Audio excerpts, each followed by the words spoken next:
සුබ දවසක් සියලු දෙනාටම මගේ පළවෙනි වීඩියෝ එක නයිමිරිස් නැත්නම් ස්කොච් බෙනෙට් වගාව පිළිබඳව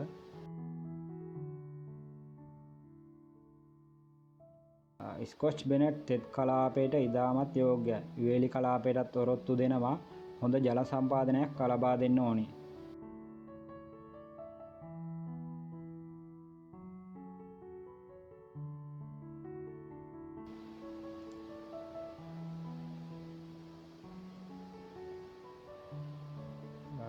මෙම නයිමිරිස් පැලයක ආයු කාලය මාස 8ක් අවුරුද්දක් වගේ කාලයක් පවතිනවා.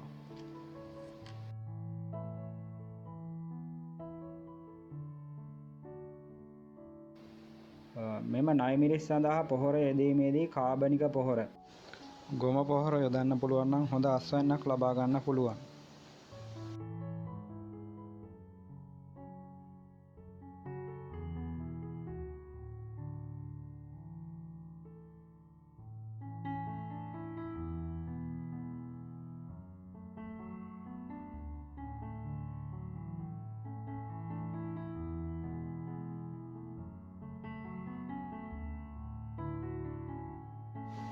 පොඩි ඉඩක වුණත් හදන්න පුළුවන් වගාවක්.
නයිමිරිස් කිලෝ එකක මිල ලංකාවේ රුපියල් 700ත් 900ත් අතර වෙනවා.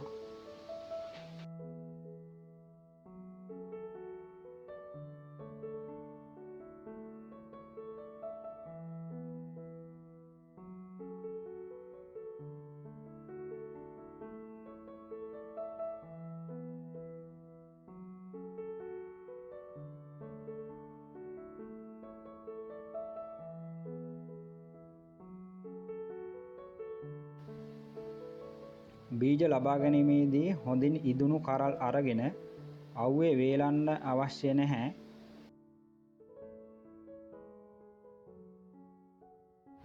මේ ආකාරයට ඇට ටික පරිස්සමට අරගෙන වෙන් කරලා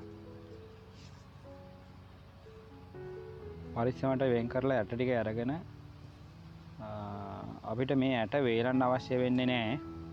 ඇට වේලවුවම මේකේ හැදෙන ප්‍රමාණය අඩු වෙනවා. ඒ කියන්නේ පළදාව සහ පැලවීමේ ප්‍රවණතාවයක් අඩු වෙ තියෙනවා. ඒ හින්දා මේ විදිහට හොඳට ඉදුණු මේ ගෙඩි අරගෙන මේ විදිහට කපලා ඇට ටික වෙන් කරගන්න. ඔයාලට දැන් ප්‍රශ්නයක් තියෙනවා ඇති කොහින්ද අපි මේවා ගන්නෙ කියලා. දැන් මටත් ඒ ප්‍රශ්නේ තිබ්බා. බෙලන්සල් වලට ගිහිල්ලා විකුණන තැන් වලින් ඉදුණු කරල් අරන් ඇවිල්ලා දාන එක තමයි. ඔයාලට පුළුවන් මෙන්න මේ වගේ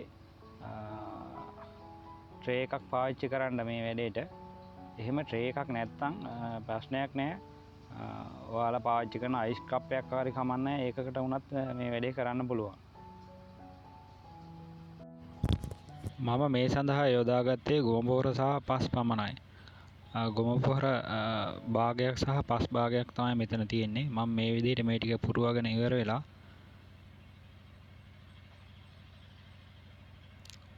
මිරිස් ඇට එක බැගින් එකකට සිටනසේ මේ විදිහට පැල කරන්න සූදානම් කරගන්නවා. එහෙම සූදානම් කරගත්තට පස්සේ සතියක් විතර යනකොට අපිට බලා ගන්න පුළුවන් මේවා කොහොමද වර්ධනය වෙලා තියෙන්නේ කියලා. ඔබට මේ පේන්නේ සතියක් විතර ගියාට පස්සේ තියෙන තත්ත්වය. මේ ඔබට පේන්නේ සති දෙකක් ගියාට පස්සේ මේ පේන්නේ මාසයක් විතර වෙනවා. දැන් මේ පැල ටිකට අපිට මේ පැල දැන් හදන්න ගන්න පුළුවන්. මේ ආකාරයට බඳුනක හදාගත්තට පස්සේ අපිට පුළුවන් මේවා පරතරයක් ඇති වෙන විදිහට කියන්නේ මේවා ලොකු වෙන්න ඉඩ ඕනි හින්දා දුරින් දුර හදා ගන්න පුළුවන්. ඒ කියන්නේ පෝච්චියක් නම් තනින් තන තියන්න පුළුවන්. නැත්නම් පොළොවක හදනවා නම් මේ වගේ අඩි 3න් 3ට තමයි මේ හදලා තියෙන්නේ. එහෙම අඩි 3න් 3ට හැදුවම හොඳ අස්වැන්නක් ලබා ගන්න පුළුවන්. මේ සඳහා හිරු එළිය 50%කටත් අඩුවෙන් තමයි මේවට යන්නේ.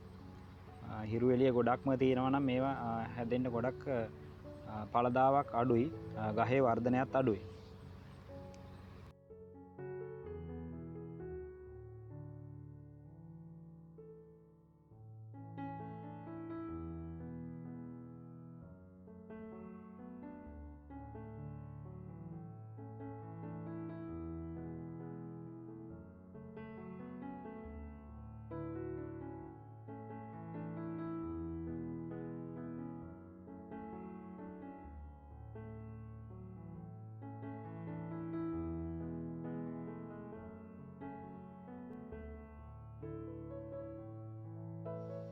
වගා කරන්න ඉඩ පහසුකම් නැත්නම් මේ වගේ අහක දානක භාජනයකවත් ඔබට පැලයක් හදා ගැනීමට පුළුවන්.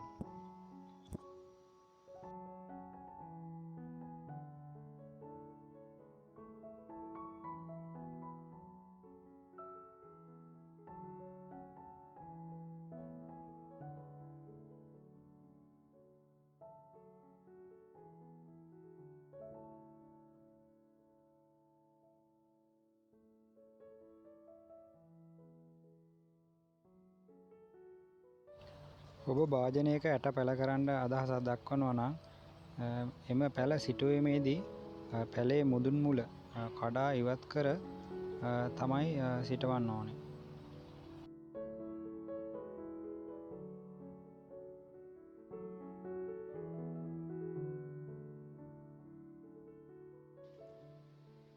පැල සිටුවීමේදී අඟල් 3ත් 5ත් අතර පැල අඩි 3න් 3ක පරතරයක් සිටිනසේ සිටවිය හැකි නම් ඔබට හොඳ අස්වැන්නක් ලබා ගන්න පුළුවන්.